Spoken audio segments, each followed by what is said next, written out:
Well, good morning and welcome to our Wednesday edition of the Source of Truth podcast. And we're glad you're with us on our live stream devotional. If you're joining us live today at 11, we greatly appreciate the time you spent with us. If you're listening or watching this at a different time, thanks again for letting us be part of your day. I'd like to start off by just taking a moment while other people are logging on to invite you to our services this evening. We have adult Bible study. Steve Fowle is going to start a lesson tonight on the attributes of God. It's a study from the book done by A.W. Tozer. He's a great book, great writer, author, and so I think you'll enjoy the truths from that tonight. At the end of the service is where we do a time of prayer. If you want to stay for that portion of it and spend time in prayer, you are truly invited to that as well. We have youth group and kids club and nursery tonight, all starting in their respective places, and so something for every part of the family as it's designed tonight. So we hope you'll come. Just take an hour out of your night, join us at 7 o'clock, and just set aside, get away from the things of the world, and just have a chance just to be encouraged tonight.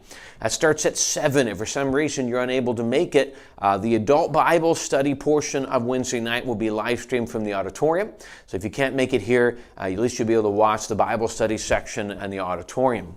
Tonight we're going to be in Psalm chapter 96, so if you want to join us there, if you're using your Bible or tablet, or you can just listen along. Psalm chapter 96, as we continue to talk, really we have a lot more of the exhortation to praise, more of the encouragement, the command, the explanation of who we praise, why we praise. And really what we're seeing much of what is truly described in the book of Psalms as something that is absolutely important for us, and that is worship, that is praise. That is a constant reminder for those of us as Christians of the importance of lifting up the Lord in adoration. I'm going to tell you what I believe with all my heart. And I say this from a practical standpoint. In the days and the weeks that I do better at this, I'm telling you from that perspective. This is not deep theology. This is great practical sense from me, okay? On those weeks that I do better in God's Word and time in prayer, meditation, and worship of God, I have a better focused mind. I can't say that my week's better. I can't say the problems disappear. I can't say that everything's better in my life. What I can say is my mind is focused. My mind is not overwhelmed with the cares and concerns of the world as much.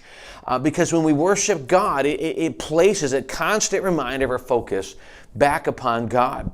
Last couple weeks, only tonight, we've been studying 2 Corinthians, where it tells us to bring our thoughts every thought into captivity, into the obedience of Jesus Christ, and to understanding that if we allow our thoughts to run off into a million other things, we'll become that. Obviously the Bible teaches the man thinketh in his heart, so is he.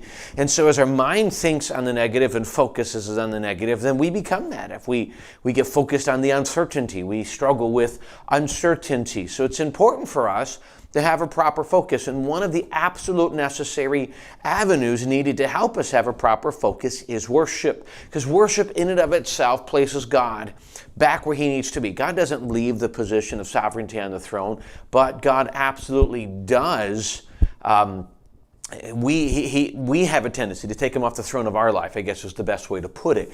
And this places him back on that. So let's look at a few verses in Psalm chapter 96 as this author is explaining to us the importance and exhorting us in doing this aspect of worship. Psalm 96 verse 1, sing unto the Lord a new song, sing unto the Lord all the earth. Sing unto the Lord, bless his name, show forth his salvation from day to day. I'm going to just take a minute and talk about what he asked a couple of times, and sing unto the Lord.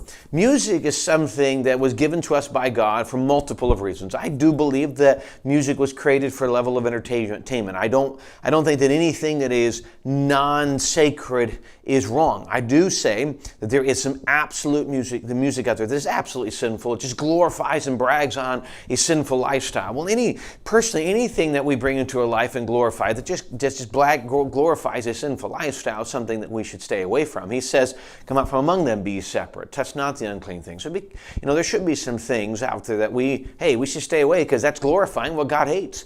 But I'm not saying that if it's not a hymn, it's wrong. But here's the thing I want us to see though. music was created. Music was created for a lot of reasons. Worship is one of those. But one of the reasons, or actually it's probably worship is the primary reason music was created. But one of the things we see in worship is that music touches our heart. Music gets down into the heart in a way that it's powerful, and sometimes we don't always recognize. Here's a simple example of this. If you ever watch a movie, and it's supposed to be an intense situation or a funny, silly situation or a dramatic, sad situation, generally you are always introduced to the atmosphere of that scene by the music in the background. If you were to watch the same scene without the music, it would lose its effect. You'd say, If you were to watch this emotional scene without the music, it would not have the effect that it's designed to have. Music attaches us to the event. Music attaches us to the heart, to the emotion of the event. So music gets down into the heart. And it attaches us. We listen to music and it helps the message that we're listening to, and it just digs down deeper because it's music. That's why God created it. We love music. We need music. God designed it that way. And that's one of the aspects of worship. Music was designed for worship because it was designed with this idea of me worshiping God with my heart in a way that communicates my heart to His. And I sing unto the Lord. And can I tell you about singing? Not everybody's a musician. Not everybody's a great singer. Can I tell you, though, a little bit later in this passage in verse 3, it says, declare His glory among the heathen. I think sometimes we get a little nervous. When I go to church, I'll sing, and I'll sing a little bit. I'm not saying that we have to be crazy and we have to walk down Roosevelt Boulevard singing our lungs off or whatever stoops silliness. But I think sometimes that we miss the boldness that should be coming with singing. We are not just singing a church song, a hymn or a new song or whatever it is. We're not just singing a worship song or a Christian song. We are singing praise to God. And I tell you, personally, now I'm a bit of a stronger personality. I love music, but personally, to me, when I get a chance to sing the praises of God, I don't understand why we'd be hindered to that, why we'd be nervous about singing out. I understand I'm not great. What if someone makes fun of me? See, and I understand all of that's there, but I hope that we'd be able to get beyond that and realize it's not about who's there, who's watching. It's who we are worshiping, that we be willing to sing it, whether we have the greatest voice in the room or not. We'd be able to sing, so we recognize who we're singing to. But then he says, sing unto the Lord a new song, sing unto the Lord all the earth. Now, there can be some debate in this idea of new song as an explanation to why, we need to get rid of anything that's old and only sing new songs, and there should always be new songs out there. Now, I think what happens is one side we go too far with this, and the other side we totally ignore this.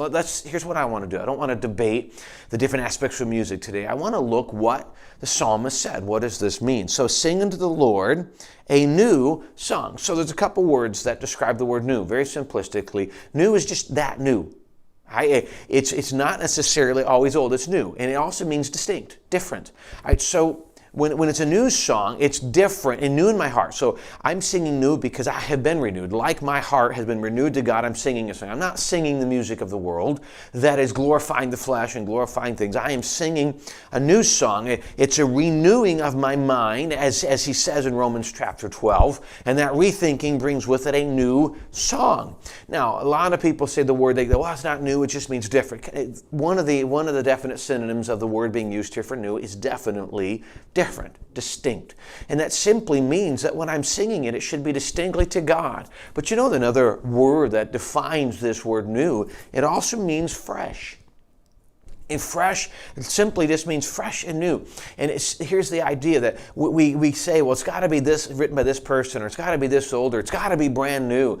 And I would encourage you that our singing a song that doesn't have a heart of worship, we've missed the point. All right?